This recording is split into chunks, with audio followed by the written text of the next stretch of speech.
do Engie Cubo Concursos, eu vou resolver mais uma questãozinha aqui de lei de licitações. Vou anotar aqui só para vocês terem esse controle.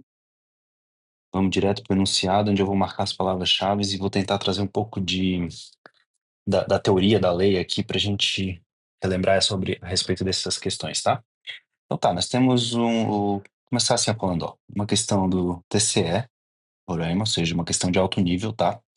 Banquinha FGV, quente. E ele diz assim, ó, o governo do estado de Roraima pretende dar cumprimento ao Plano Anual de Contratações do Exercício Financeiro de 2025. Entre as demandas, então aqui ele vai dar 3 demandas. Ele vai fazer a solicitação, eu vou destacar aqui, ó, solicitação à iniciativa privada, mediante um procedimento aberto de apresentação de projetos com soluções inovadoras para a redução da pobreza e da desigualdade. Só, isso aqui, ele está falando do que a gente chama lá na lei de manifestação. É o procedimento de manifestação de interesse. Interesse. Nesse procedimento de manifestação, a administração, ela faz exatamente isso, ela solicita a iniciativa privada, propostas que lá na lei ela chama de relevância pública. Vou dar assim, ó, propostas de relevância pública. Reparem aqui, olha só, a grande sacada dessa questão é tu entender que a redução da pobreza e da desigualdade não é uma licitação qualquer, não vai fazer uma licitação para a gente reduzir a pobreza. Então, o que que ele está pedindo aqui? Ele está pedindo que a iniciativa privada apresente propostas com esse intuito, são propostas mais amplas e tal. Essa manifestação de interesse, vamos jogar aqui para cima, para a gente ganhar espaço, ela está descrita no artigo 81. E ela tem algumas características que eu acho que vale a pena a gente citar aqui, ó, para quem não estudou, vale a pena ler, para quem já estudou, para lembrar. Ela pode ser usada exclusivamente, na lei fala restrita a startups. Startups. Então, isso é uma coisa nova da lei, tá? Então, tu pode criar uma manifestação de interesse, um procedimento de manifestação de interesse restrito a startups, que são empresas que procuram inovar, né? Então, por isso, ó, inovar na relevância pública da proposta delas, tá? Quando uma empresa apresenta uma dessas propostas, ela não tem preferência nenhuma, entende? Sobre a licitação que virá a ser feita, se é que vai ser feita, entende? Primeira coisa assim, ó, a administração, ela não tem obrigação, então isso aí não obriga licitar.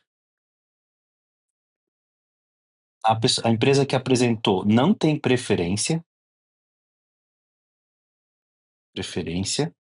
tipo, não foi porque ela apresentou um projeto que ela vai ter preferência na licitação, e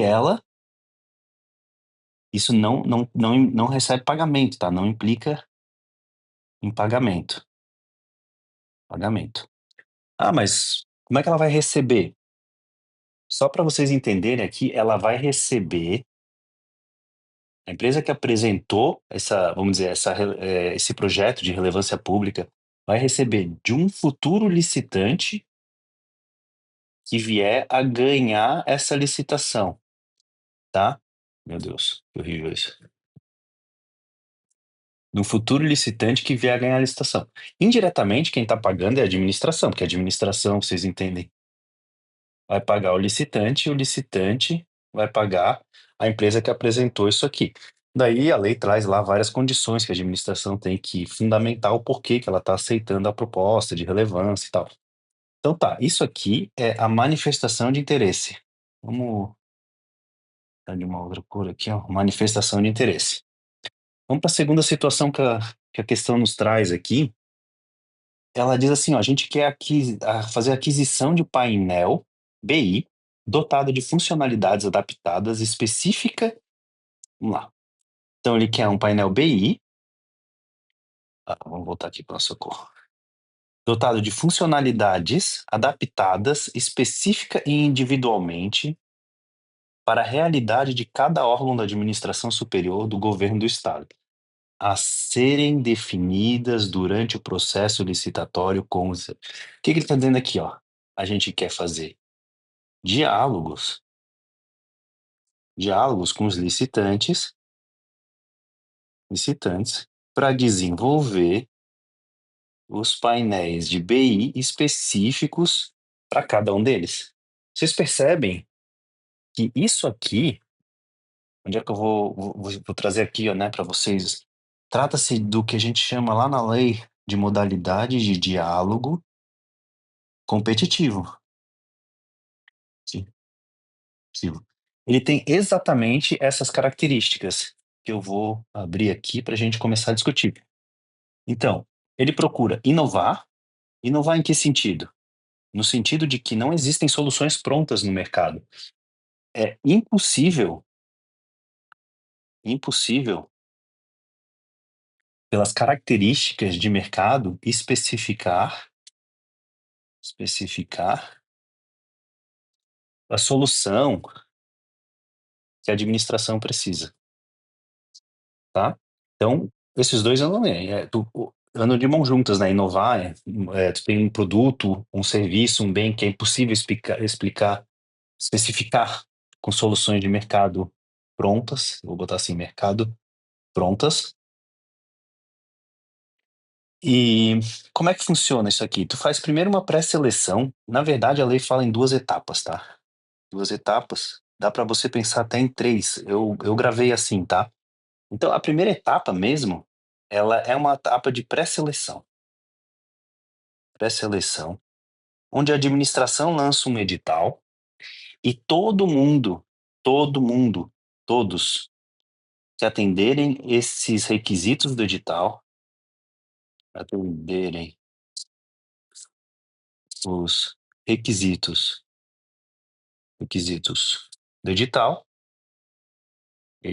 vão ser aceitos. Então tá vendo aqui, ó, a gente nessa primeira etapa de pré-seleção, a gente não exclui ninguém. Todo mundo que vier, que atende os requisitos e tem interesse de participar dos diálogos, vai ser escolhido. Daí a gente entra no que a lei chama de primeira fase. Essa primeira fase vai fazer o quê? Diálogos com os licitantes. Diálogos com licitantes. Licitantes. Então, esses diálogos, todos eles são gravados e tal, tu faz individualmente com cada empresa, conversa, explica, olha, eu quero o painel BI para esse meu órgão, ele precisa mostrar essas informações, esses dados, tal, explica, o licitante propõe e tal. Essas informações, elas são restritas, tá? Tu não pode chegar para um segundo licitante e dizer, mas o primeiro disse isso, o segundo disse aquilo. Então, elas são... A palavra não é restrita, tá? Mas ela é reservada a cada licitante, certo? Então, aqui nessa primeira fase, tu vai identificar dentre todas as conversas as soluções, as melhores soluções que atendem à administração. Aí a administração lança um edital de segunda fase. Nessa segunda fase, ela é competitiva. E aqui a gente determina um vencedor que vai atender, vai fornecer essa solução, né? Sei lá, pode ser um serviço, pode ser um bem, uma obra até, tá? Tem umas outras características interessantes aqui. O diálogo competitivo, vou tentar botar em outra cor aqui para a gente ver, ele é feito por uma comissão de 3 membros. 3 membros. Esses membros aqui, eles são ou servidores efetivos,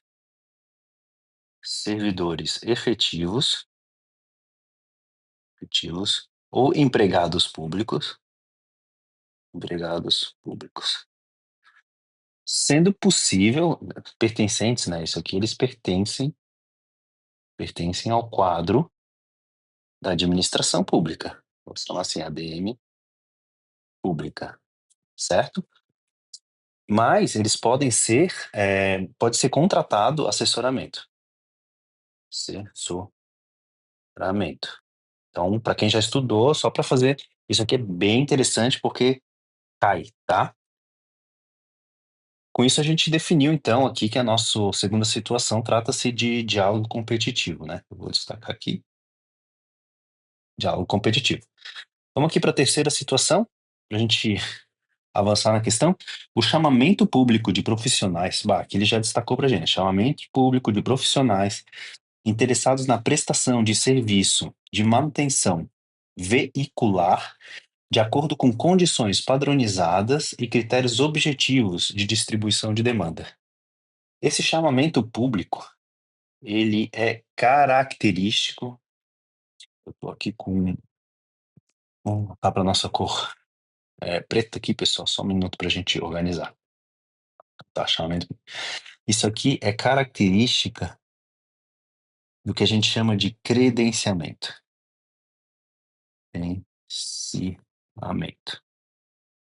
O credenciamento, ele, inclusive, é um dos 5 casos, eu vou botar aqui, ó, atenção, ele é um dos 5 casos lá de inexigibilidade, certo? Só que é o seguinte, ele tem uma característica bem interessante, porque enquanto a inexigibilidade ela trata de impossibilidade, tipo, só tem um fornecedor, então um artista consagrado, então ela trata assim de exclusividade. O credenciamento, ele é o que a gente chama lá na doutrina de singularidade múltipla. Isso aqui não cai, tá? É só por curiosidade múltipla. Porque o que que acontece? Isso aqui é o oposto. Tu tem tantos fornecedores disso aqui que mais vale a administração fazer um credencia todo mundo, chama todo mundo aqui, vem aqui, vamos se credenciar no algo, blá, blá, blá, blá, blá. Quem quiser fazer a compra, tipo, no caso, eu sou um servidor público e a administração fez um credenciamento de médicos. Ah, eu vou escolher o médico.